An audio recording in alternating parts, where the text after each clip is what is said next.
In this pandemic, governments have been quick to provide clear guidance on how to prevent the spread of the coronavirus. If you are sick, please stay home. Wash your hands with soap. They run, walk, or cycle alone. But what about sex? Officials haven't really given guidance on how or if you should even have it at all. And the few people that have sounded off on the topic have given contradicting advice. If you're holed up with your significant other, quarantine, just have sex. But with social distancing guidelines asking people to put 6 feet between each other, how does one even have sex? This, not surprisingly, has caused lots of confusion across the country. We are currently sleeping in separate beds because he doesn't want to expose me since he's still working. Having mainly casual sex through dating apps, I had to put a pause on that. We kiss on the mouth. You know, if one of us becomes symptomatic, then we will give physical distance. I asked friends on Instagram to share how the pandemic has changed their sex life. The responses covered the spectrum. It's been difficult to have sex due to the high stress and fear of getting my partner sick. I only use my hand now. And I went from not having sex to super not having sex.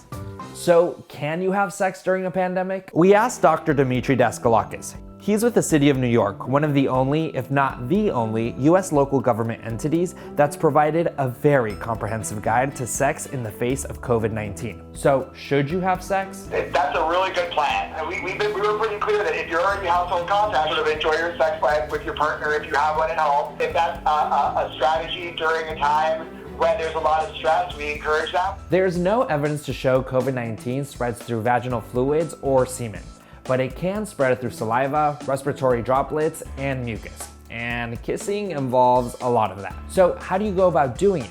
Dr. Lena Nathan is an OBGYN with UCLA Health. Definitely breathing on each other, kissing, any of that could transmit the virus. If it is a long-term sex partner that they are living with, it is generally safe because you're already exposed to each other in terms of, living with each other, sharing, kitchen utensils, sharing a bathroom. And there's specific advice for couples trying to get pregnant. Even though we don't think this affects pregnancy, in general, I'm advising my patients to avoid pregnancy if they can put it off for a month or two. There is so much unknown about, how it affects the pregnant mother and then the newborn. What if you're single though and don't have a regular sex partner? I have been advising them to avoid pursuing a sexual relationship, especially if it's not somebody that they are living with or if it is not somebody that they come in regular contact with. If you have multiple sex partners, right now during the outbreak is not the time necessarily to sort of indulge in that with physical presence.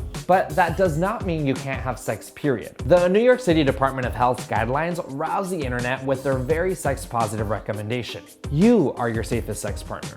Masturbation is a great way to relieve anxiety while satisfying your needs sexually. Use video dating, use video chat. There's a lot of ways that people can identify mechanisms to have pleasure without necessarily having close physical contact. Dating apps are actually noticing an increase in this virtual interaction, sexual or not. Bumble told me it's seen a 21% increase in video chat calls since mid-March. And Tinder said it's seen the average length of conversations increase since physically isolating measures were put in place. Whatever you do to find pleasure during these times, remember, only have sex with people you live with, avoid casual hookups, wash those sex toys, and wash your hands. How has the pandemic changed your sex and dating life? Let us know in the comments.